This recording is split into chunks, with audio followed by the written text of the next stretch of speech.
Hello friends, मैं हूं मनोज आर्य। मेरे यूट्यूब चैनल पीएसपी यानी पवन स्टडी पॉइंट में आपका हार्दिक स्वागत है।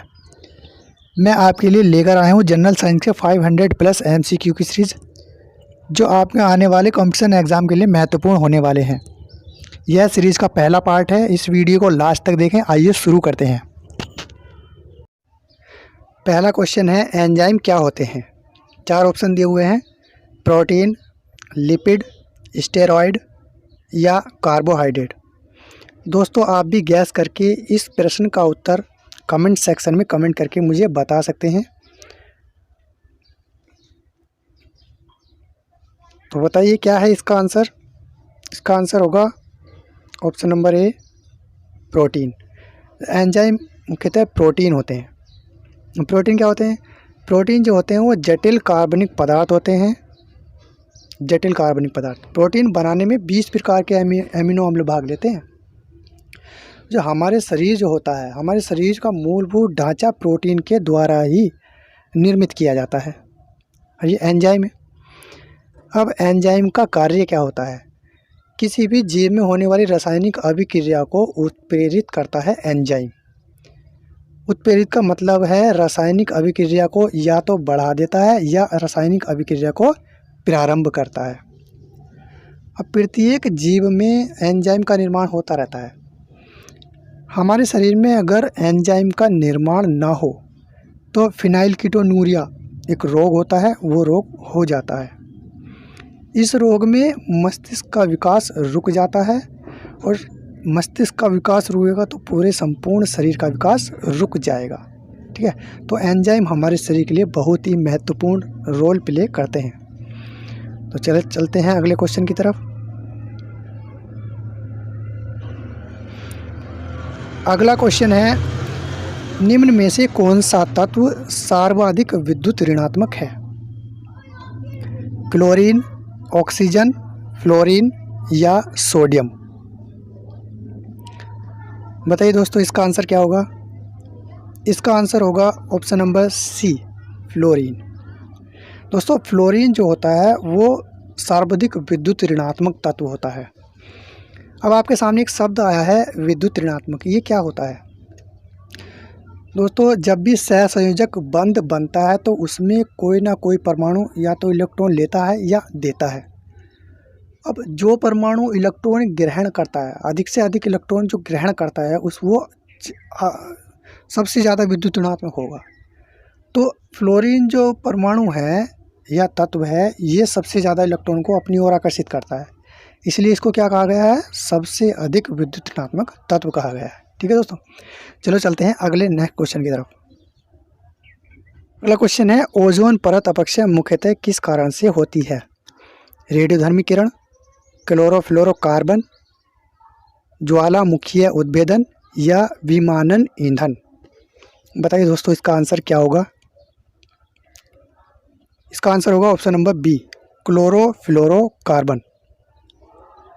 क्लोरोफ्लोरोकार्बन के कारण ओजोन परत का अपक्षय हो रहा है। वो क्लोरोफ्लोरोकार्बन को शॉर्ट फॉर्म में CFC भी कहा जाता है। ठीक है दोस्तों, अब ओजोन परत समताप मंडल में पाई जाती है। ओजोन परत के कारण ही पृथ्वी पर जीवन संभव है। यह परत सूर्य से आने वाली परावैंगनिक किरणों का लगभग 93 से 99% मात्रा को अवशोषित कर लेती है, और ये परावैंगनिक किरणें हमारे शरीर के लिए बहुत ही हानिकारक है। तो अब दक्षिणी ध्रुव पर अंटार्कटिका के ऊपर समताप मंडल में एक छिद्र पाया गया है, जो पूरे विश्व की एक बहुत बड़ी समस्या बन चुका है। ठीक है, चलो चलते हैं अगले क्वेश्चन की तरफ। पीलिया रोग किसे प्रभावित करता है? हृदय, यकृत, प्लीहा या पित्ताशय। बताइए दोस्तों, ये किसे प्रभावित करता है? इसका आंसर होगा ऑप्शन नंबर बी, यकृत। दोस्तों, और लीवर को हम जिगर, कलेजा के आदि नाम से भी जानते हैं। लीवर के द्वारा ही प्रोटीन का संश्लेषण किया जाता है। मनुष्य की सबसे बड़ी ग्रंथि भी यकृत ही है, यानी कि लीवर है। ठीक है, और पित्तरस का निर्माण भी कहाँ पर होता है? यकृत में ही होता है। ठीक। अब पीलिया रोग है। पीलिया रोग क्या होता है? पीलिया रोग, ये वायरल हेपेटाइटिस को ही पीलिया रोग कहा जाता है। ये वायरस के द्वारा होता है। और ये जो वायरल हेपेटाइटिस है ये 3 प्रकार का होता है। Viral hepatitis A, viral hepatitis B, viral hepatitis non A व नॉन बी। ठीक है। अब इस पीलिया रोग में क्या होता है कि हमारी आँखें और नाखून जो है पीले पीले नज़र आने लगते हैं। ठीक है दोस्तों, तो इसके लिए इतना ही। अगला क्वेश्चन देखते हैं।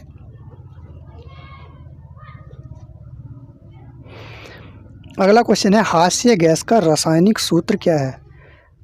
सॉरी दोस्तों, ये थोड़ा मिस प्रिंट हो गया है। रासायनिक सूत्र नहीं, रासायनिक नाम पूछा गया है, नाम। हास्य गैस का रासायनिक नाम क्या है? Nitrous oxide, nitrogen oxide, nitrogen monoxide या नाइट्रेट? बताइए दोस्तों, इसका आंसर क्या है? इसका आंसर होगा option number A, nitrous oxide. हास्य गैस का रासायनिक नाम है नाइट्रस ऑक्साइड। दोस्तों, ये नाइट्रस ऑक्साइड जो गैस होती है इसके द्वारा मनुष्य को हंसी आने लगती है। ठीक है, इसलिए इसको हास्य गैस कहा जाता है। अब हास्य गैस का जो रासायनिक सूत्र होता है वो क्या होता है? वो होता है N2O। कई बार एग्जामों में पूछा गया है कि हास्य गैस का रासायनिक सूत्र क्या होता है, तो आप क्या लगाएंगे? अगर आता है तो N2O। ठीक है, चलो चलते हैं अगले क्वेश्चन की तरफ। अगला क्वेश्चन है, आकाश का रंग नीला किसके कारण दिखाई देता है? परावर्तन, अपवर्तन, विकिरण या विखंडन? बताइए दोस्तों, इसका आंसर क्या होगा? इसका आंसर होगा विकिरण। आकाश का रंग नीला दिखाई देता है विकिरण के कारण। अब विकिरण क्या होता है? विकिरण का अर्थ होता है बिखरना। जब सूरज की किरणें वायुमंडल में प्रवेश करती हैं तो वायुमंडल में उपस्थित सूक्ष्म कण नीले रंग को सबसे अधिक प्रकीर्णित करती हैं। प्रकीर्णित करने का मतलब है बिखेरती हैं, तो जिसके कारण हमारा आकाश नीला रंग दिखाई देता है। अब तुमने सुबह और शाम देखा होगा, जब सूर्य निकलता है और डूबता है तो आकाश का रंग लाल दिखाई देता है। वो भी किसके कारण दिखाई देता है? वो भी प्रकीर्णन के द्वारा ही दिखाई देता है। ठीक है दोस्तों, चलते हैं अगले क्वेश्चन की तरफ।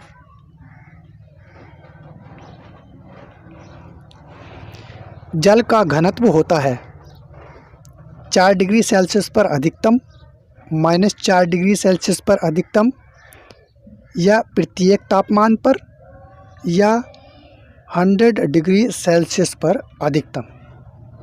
बताइए दोस्तों, जल का जो घनत्व है वो सबसे ज़्यादा किस पर होता है? वो होता है 4 डिग्री सेल्सियस पर अधिकतम, यानी कि इसका आंसर होगा ऑप्शन नंबर ए। जल का घनत्व सबसे ज़्यादा 4 डिग्री सेल्सियस पर होता है। और जल का जो रासायनिक सूत्र होता है वो होता है H2O। H2O। ठीक है दोस्तों, कई बार एग्ज़ाम में पूछा गया है, ये क्वेश्चन बहुत ही इम्पोर्टेंट है एग्ज़ाम के लिए। कई बार पूछा गया है और पूछा भी जा सकता है।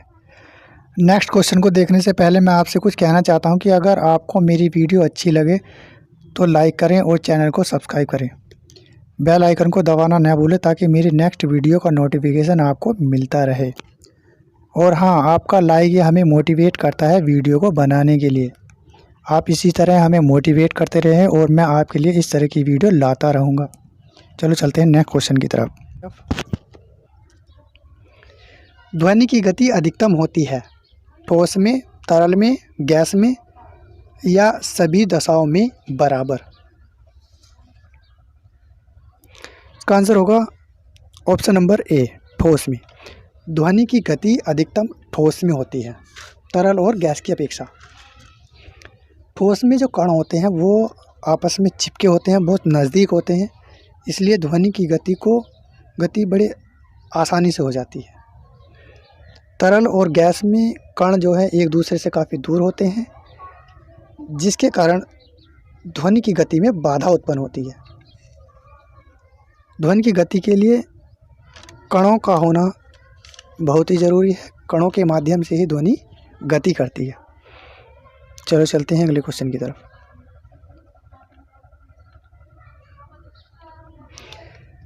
अगला क्वेश्चन है, अम्ल व क्षार को मिलाने पर बनता है।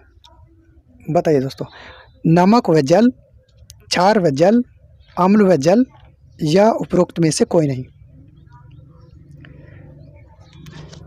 अम्ल व क्षार को मिलाने से क्या बनता है? ऑप्शन नंबर ए सही होगा इसका, नमक व जल। अम्ल व क्षार को मिलाने से बनता है लवण व जल। और आप जानते ही हो कि नमक क्या होता है? एक लवण होता है। ठीक है दोस्तों, तो इसका ऑप्शन नंबर क्या हो जाएगा? सही ए, नमक व जल।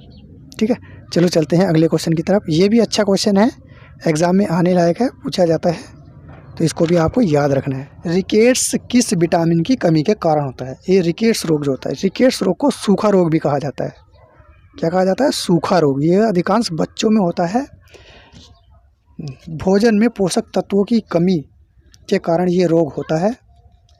हमारे भोजन में पर्याप्त मात्रा में पोषक तत्व भी होने चाहिए। ठीक है दोस्तों, तो बताइए किस विटामिन के कमी के कारण ये रिकेट्स रोग होता है? Vitamin A, vitamin C, vitamin D या विटामिन 12?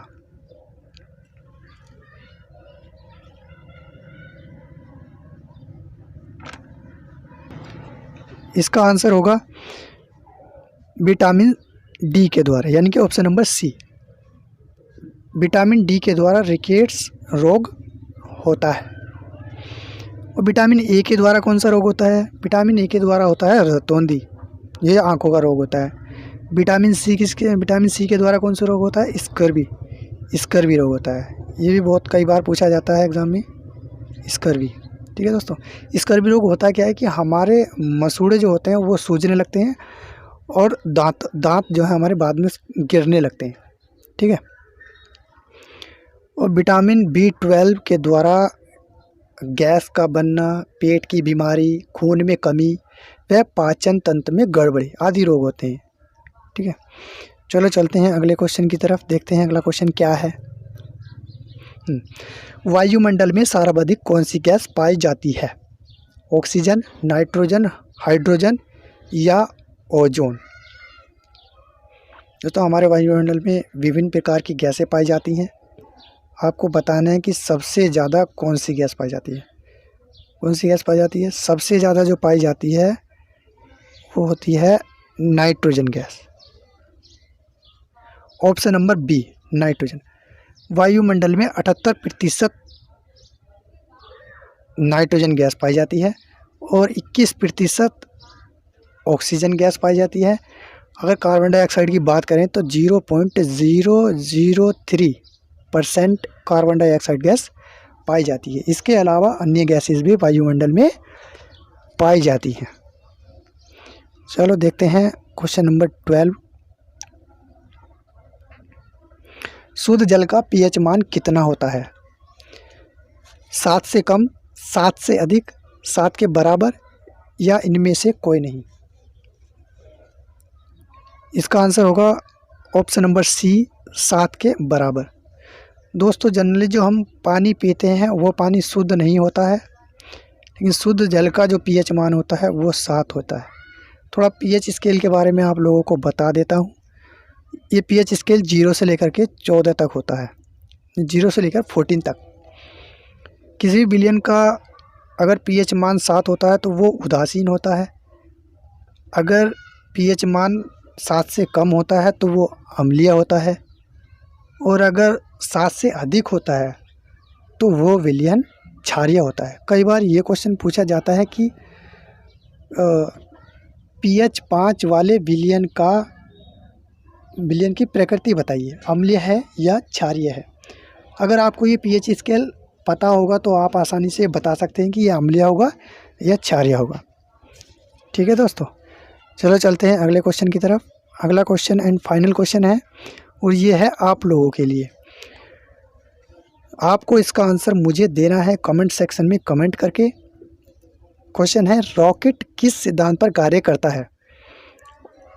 पहला ऑप्शन है न्यूटन का प्रथम नियम, दूसरा न्यूटन का द्वितीय नियम, तीसरा ऑप्शन है न्यूटन का तृतीय नियम, चौथा ऑप्शन है आर्किमिडीज का सिद्धांत। ठीक है दोस्तों, इस वीडियो को अपने दोस्तों को शेयर करना ना भूलें ताकि इस वीडियो का लाभ ज़्यादा से ज़्यादा लोगों को मिल सके। आज के लिए इतना ही, फिर मिलते हैं अगली वीडियो में। Thank you so much watching this video. Thank you so much.